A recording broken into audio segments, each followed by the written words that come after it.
বাংলাদেশের ইতিহাসে সবচেয়ে নিকৃষ্ট এবং স্বৈরশাসক রূপে বাংলাদেশ শাসন করেছেন স্বৈরশাসক খুনি শেখ হাসিনা। শেখ মুজিবুর রহমানের বড় মেয়ে শেখ হাসিনা বাংলাদেশের স্বৈরতন্ত্র শাসন প্রতিষ্ঠা করেছে 2009 সালের পরবর্তী সময় এবং তার এই স্বৈরশাসন পরিচালনার জন্য 2009 সালে ক্ষমতায় এসে সর্বপ্রথম বাংলাদেশের গর্বের সেনাবাহিনীকে ধ্বংস করে দেন।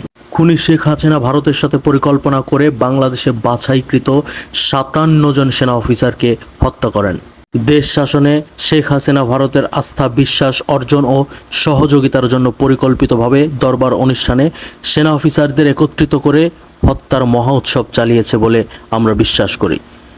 আমরা 57 জন সেনা কর্মকর্তা সহ 74 জন হত্যার নিরপেক্ষ পুনর্তদন্তর দাবি জানাচ্ছি।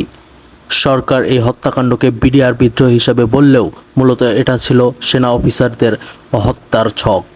সেদিন মর্মান্তিক হত্যাকাণ্ডের নাটের গুরু ছিলেন শেখ হাসিনা সহ তার প্রতিরক্ষা উপদেষ্টা তারেক সিদ্দিকী।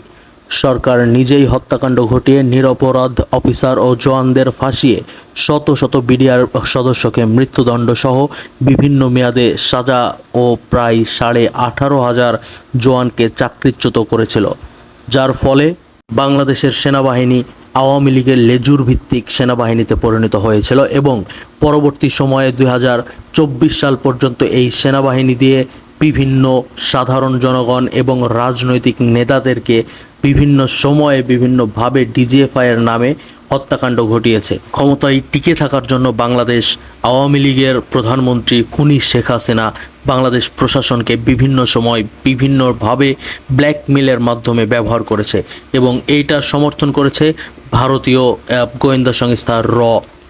আমাদের এই সিরিজটি দেখতে থাকুন।